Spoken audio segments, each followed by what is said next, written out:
আসসালামু আলাইকুম। সুপ্রিয় শিক্ষার্থীরা, কেমন আছো? আশা করি তোমরা সবাই ভালো আছো। আজকের প্রাথমিক গণিত পঞ্চম শ্রেণীর লাইভ ক্লাসে তোমাদেরকে শুভেচ্ছা ও স্বাগতম জানাচ্ছি। আমি মোহাম্মদ শাহজাহান, সহকারী শিক্ষক, গোমতী সরকারি প্রাথমিক বিদ্যালয়। প্রিয় শিক্ষার্থীরা, আজকে আমি তোমাদেরকে যে বিষয় নিয়ে আলোচনা করব সে বিষয়টা আমাদের সাধারণত সমাপনী পরীক্ষায় 2 নম্বর প্রশ্নে থাকে চার প্রক্রিয়া সংক্রান্ত। তো চার প্রক্রিয়া সংক্রান্তর আমি একটা সমস্যা নিয়ে আসছি, তোমরা একটু দেখে নাও। প্রিয় শিক্ষার্থীরা, দেখো,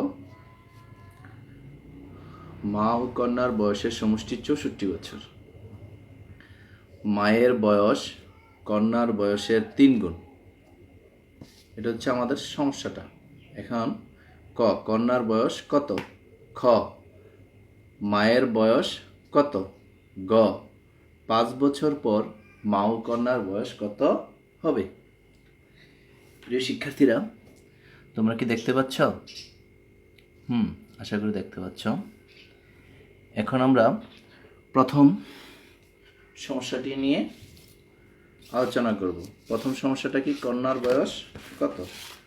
তাহলে আমরা দেখি কন্যার বয়স কত বাহির করব। ঠিক আছে প্রিয় শিক্ষার্থীরা, আমরা দেখি এখানে কন্যার বয়সটা বাহির করতে হলে আমাদের কি করতে হবে। এখানে দেখো, মা ও কন্যার বয়স একসাথে আছে 64 বছর, কিন্তু এখানে বলা হচ্ছে মায়ের বয়স কন্যার বয়সের 3 গুণ। তাহলে কন্যার বয়স নিজের কয় গুণ? হ্যাঁ, প্রত্যেকের বয়স যার যার বয়সের 1 গুণ। তাহলে যেহেতু কন্যার বয়সের 3 গুণ হচ্ছে মায়ের বয়স, তাহলে কন্যার বয়স কি কত আর মায়ের বয়স কত তা থেকে আমরা কি করব? বাহির করে ফেলবো। তাহলে আমরা কিভাবে লিখতে পারি? হ্যাঁ, প্রথমে লিখতে পারি কন্যার বয়স। কি লিখবো? ক নাম্বার। দেখো, কন্যার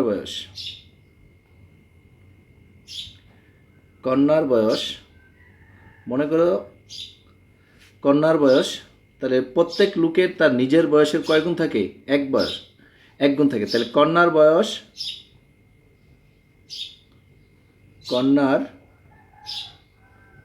বয়সের কয় গুণ থাকবে?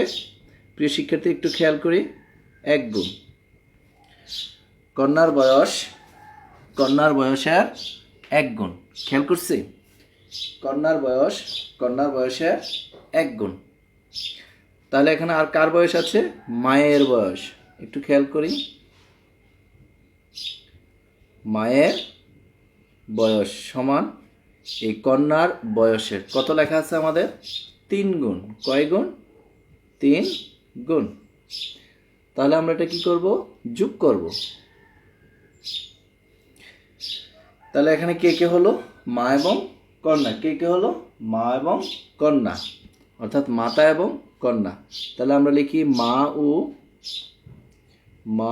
কন্যার বয়স। মা ও কন্যার বয়স সমান, এটা কে? একই জন। কন্যার বয়সের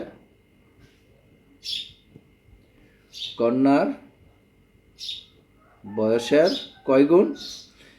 কন্যার বয়স 1 গুণ, মায়ের বয়স 3 গুণ। 3 আর 1 কত হবে? কন্যার বয়সের কয় গুণ হবে? 4 গুণ। সুপ্রিয় শিক্ষার্থীরা, তাহলে আমরা দেখো কি পেয়েছি। কন্যার বয়সের 1 গুণ। প্রত্যেকের বয়সের 1 গুণ হয়। তাহলে কন্যার বয়সের 1 গুণ। আর মায়ের বয়স কন্যার বয়সের 3 গুণ। এটা কোথা থেকে পেলাম? আমাদের প্রশ্ন থেকে। তাহলে মা ও কন্যার বয়সের কয় গুণ? 4 গুণ। তাহলে মা ও কন্যার বয়স কত ছিল? 64 বছর। দেখো, মা ও কন্যার বয়স কত ছিল? 64 বছর। কিন্তু এখানে কন্যার বয়সের কয় গুণ? 64 বছর, 4 গুণ। আর কন্যার বয়স কত? 1 গুণ। তাহলে আমরা এখান থেকে কি পেতে পারি? দুজনের বয়সের সমষ্টি কত আছে এখানে? দেখো, মা ও কন্যার বয়সের সমষ্টি কত? 64 বছর। মা ও কন্যার বয়সের সমষ্টি কত? 64 বছর। মা ও কন্যার বয়সের সমষ্টি কত? 64 বছর। তো যদি মা ও কন্যার বয়স 64 থাকে, তাহলে কন্যার বয়স কি? 4 গুণ। তাহলে কন্যার বয়সের 4 গুণ সমান কি? 64 বছর। তাহলে সুতরাং কন্যার বয়স, কার বয়স? কন্যার বয়স কন্যার বয়স। তাহলে মা ও কন্যার বয়সের 4 গুণ কত? 64 বছর। তাহলে কন্যার বয়স কি? 1 গুণ। তাহলে 64 ভাগ কত? 4 বছর। তাহলে আমাদের কত হয় দেখো, একটু দেখবে? দেখি আমরা এখানে রাফ করি।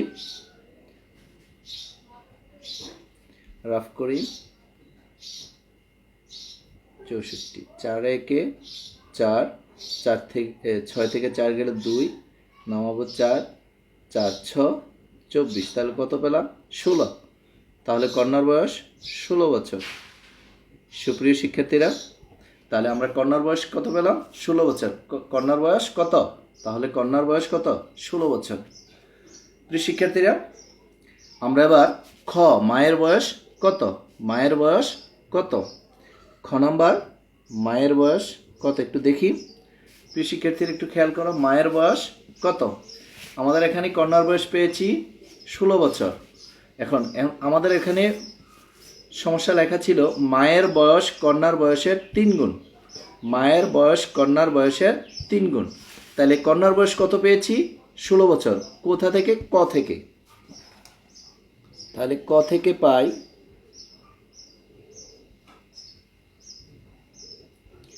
ক থেকে পাই। ঠিক আছে, আমরা এটা কোথা থেকে পেলাম? ক থেকে পেলাম। কোথা থেকে পেলাম? ক থেকে পেলাম। কি পেলাম? ক থেকে পাই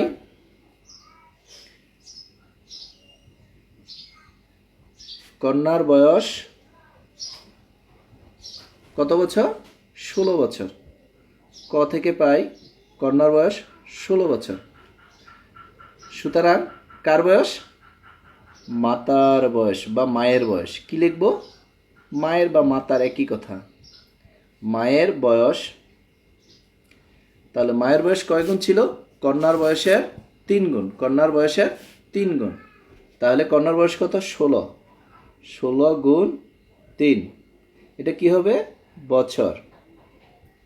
সুপ্রিয় শিক্ষার্থীরা, আমরা দেখি তাহলে 3 16 কত? 318 8, হাতে আছে 1, 3 একে 3, হাতে রেখে 4, কত হলো? 48। কত হলো? 48 বছর। সুপ্রিয় শিক্ষার্থীরা, একটু খেয়াল করো, ক থেকে পাই কন্যার বয়স 16 বছর, যা আমরা কয়ের বাহির করেছি 16 বছর। সুতরাং মায়ের বয়স এই কন্যার বয়সের কয় গুণ ছিল? 3 গুণ। কয় গুণ ছিল? দেখো, কন্যার বয়সের 3 গুণ।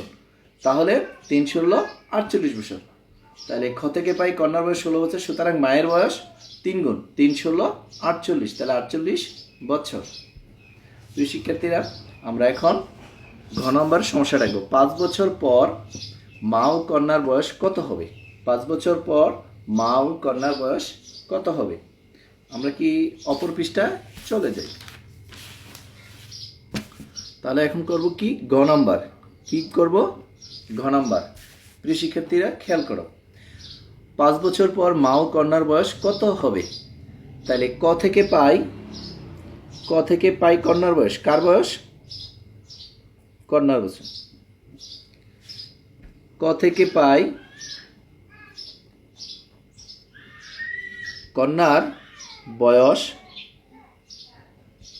কত পাইছিলাম? 16 বছর। 16 বছর। কন্যার বয়স 16 বছর। তাহলে 5 বছর পর। সুতরাং 5 বছর পর, 5 বছর পর কন্যার বয়স হবে। প্রিয় শিক্ষার্থীরা, একটু খেয়াল করো, এখন 16 বছর, 5 বছর পর কি বয়স বাড়বে না কমবে? মনে করো তোমার এখন 16 বছর, 5 বছর পর তোমার বয়স কি কমবে না বাড়বে? হ্যাঁ, বাড়বে। কত বছর বাড়বে? 5 বছর বাড়বে। তাহলে আমরা 5 যোগ করব। 16 যোগ 5 বছর। তাহলে 16 আর 5 কত হলো? হ্যাঁ, 5 6 11, 1 হাতে আছে 1, একে আর হাতে রেখে 2, 21 বছর। তাহলে আমরা কি পেলাম? কন্যার বয়স 5 বছর পর কন্যার বয়স হবে কত বছর? 21 বছর। কত বছর? 21 বছর। প্রিয় শিক্ষার্থীরা, 5 বছর পর কন্যার বয়স কত হবে? 21 বছর। এবার রয়েছে কার বয়স? মার বয়স। আর মার কথাটা আমরা কোথায় পেয়েছিলাম? খতে কি পেয়েছিলাম? খ থেকে পাই। কি পাই দেখি? খ থেকে পাই। ক্ষয়ে আমরা পেয়েছিলাম মায়ের বয়স। কত পেয়েছিলাম? খ থেকে পাই মায়ের বয়স। মায়ের বয়স কত পেয়েছিলাম? একটু খেয়াল করো। কত পেয়েছিলাম? 48। তাইলে খ থেকে পাই মায়ের বয়স 48 বছর। সুতরাং 5 বছর পর মায়ের বয়স হবে ঠিক আগের মতো। তোমার মায়ের এখন যদি 48 বছর হয়, 5 বছর পর কি হবে? বাড়বে না কমবে? বাড়বে, আরো 5 বছর বাড়বে। তাহলে 48 যোগ 5 বছর। ঠিক আছে, তাহলে 48 আর 5-এ কত হয়? শিক্ষার্থীরা 5 আর 8-এ যোগ করো। 8 আর 5-এ কত হচ্ছে? 13। 13 3 হাতে 1, 4 আর 1-এ 5। তাহলে কত হলো? 53 বছর। তাহলে কি হলো? অতএব মায়ের 53 বছর এবং কন্যার কত বছর হবে? আমরা পেয়েছিলাম 21 বছর। তাহলে 5 বছর পর মায়ের 53 বছর এবং কন্যার 21 বছর। সুপ্রিয় শিক্ষার্থীরা, আশা করি তোমরা এটা বুঝতে পেরেছ। আমরা একই ধরনের আরেকটি সমস্যা নিয়ে আলোচনা করব। দেখি। হ্যাঁ, এবার দেখো, সবাই দেখো একটু। আমরা আরেকটি সমস্যা নিয়ে আলোচনা করছি। আমরা অনেকেই ক্রিকেট খেলা পছন্দ করি। তো একটি ক্রিকেট ম্যাচে নাসির ও কায়েসের রানের সমষ্টি 102। অর্থাৎ নাসির এবং কায়েস দুজনে মিলে রান করেছে 120।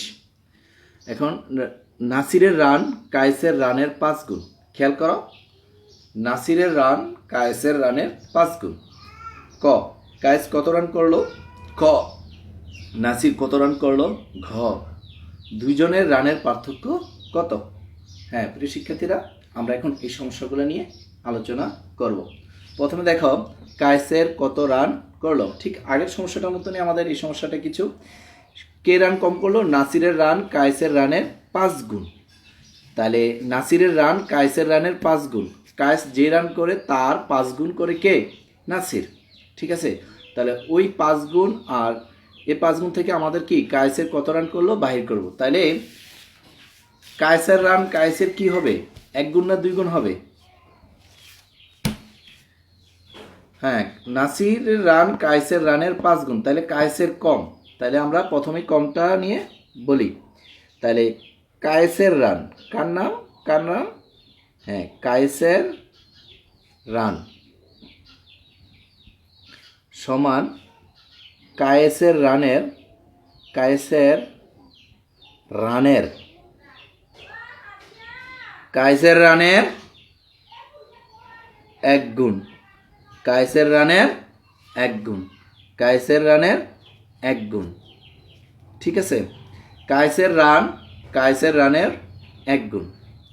আর রানকে নাসির।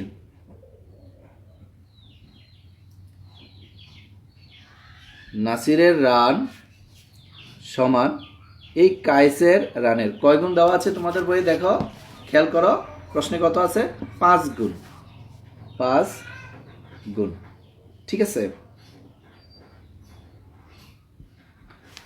কায়েসের রান কায়েসের রানের 1 গুণ, নাসিরের রান কায়েসের রানের 5 গুণ। কোথা থেকে পেলাম? আমাদের সমস্যা থেকে পেলাম। এই যে নাসিরের রান কায়েসের রানের 5 গুণ। আমরা এখন দেখি এখানে কে কে আছে? নাসির, কায়েস। তাহলে নাসির ও কায়েসের রান কায়েসের রান নাসির ও কায়েসের রান সমান কায়েসের রানের কয় গুণ একটু খেয়াল করি। 5 আর 1 কয় গুণ? 6 গুণ। সুপ্রিয় শিক্ষার্থীরা, কায়েসের রানের 1 গুণ, নাসিরের রান কায়েসের রানের 5 গুণ। কোথা থেকে পেলাম? বই থেকে। আর যার যার রান তার রানের কি 1 গুণ হবেই। তাহলে নাসিরু কায়েসের রানের 6 গুণ, কিন্তু কায়েসের রানের 6 গুণ আর নাসিরু কায়েসের রান। আর আমরা জানি নাসিরু কায়েসের রান কত? 102 রান। নাসিরু কায়েসের রান সমষ্টি হচ্ছে 102 রান, আর তাদের সমষ্টির সমান হচ্ছে কায়েসের রানের 6 গুণ। আর এই 6 গুণের 1 গুণ হচ্ছে কার? কায়েসের রান। তাহলে আমরা এই 1 গুণ বাহির করে ফেলি ভাগ করে, তাহলে আমরা কার রান পেয়ে যাব? কায়েসের রান। সুতরাং কায়েসের রান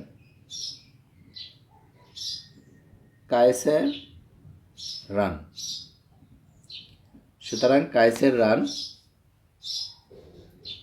102 ভাগ 6 রান। তাহলে কত হয়? আমরা একটু ভাগ করে নিই,